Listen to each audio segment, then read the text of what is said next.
নমস্কার, ঘরকন্নানের আরেকটি নতুন পর্বে সকলকে স্বাগত জানাচ্ছি।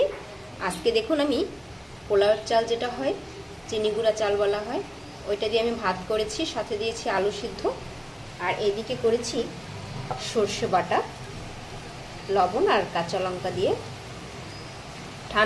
ঠান্ডা লাগলে, যদি কারো ঠান্ডা লাগে তখন এটা খেলে ঠান্ডাটা কমে যাবে, ঠান্ডাটা বের হয়ে যায়।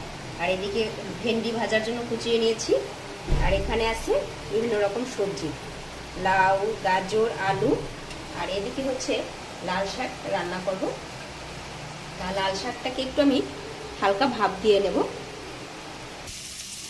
দেখুন লাল শাকটা ভাপিয়ে উঠিয়ে নিয়েছি, আর এদিকে ভেন্ডিটা ভাজি বসিয়ে দিয়েছি লবণ আর হলুদ দিয়ে। এটাকে নেড়ে চেড়ে বেশ ভালো করে ভেজে নেব।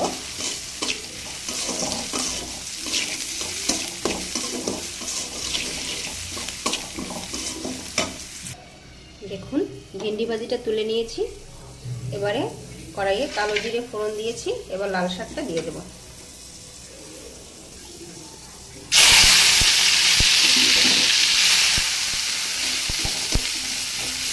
কালো জিরে দিয়ে লাল শাক কিন্তু বেশ ভালো লাগে।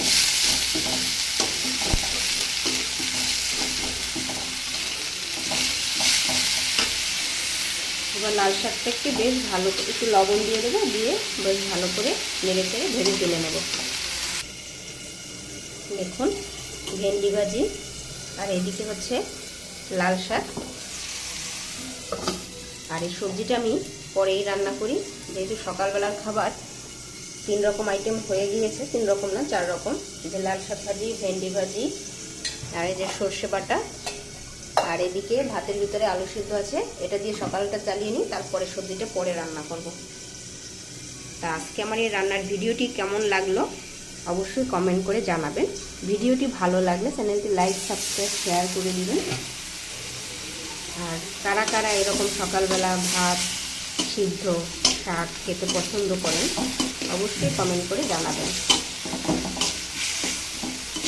দেখুন লাল শাকটা ভাজা হয়ে গেছে। আর আমার রান্নাগুলো কিন্তু বেশিরভাগই নিরামিষ রান্না, এতে পেঁয়াজ রসুন ব্যবহার করা হয় না। যারা নিরামিষ ভোজী তারা এরকম খেতে পারেন। আবার অনেক বয়স্ক মানুষ আছেন, তাদের এরকম একটু ঝাল মশলা ছাড়া খাবার খেলে শরীরের জন্য ভালো, হালকা পাতলা খাবার এভাবে করে খাবেন।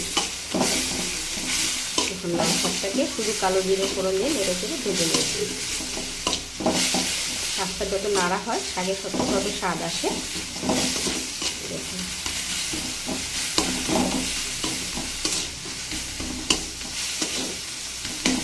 তা ভিডিওটি আজকে এই পর্যন্ত। নমস্কার, ভালো থাকবেন সকলের জন্য রইল শুভকামনা।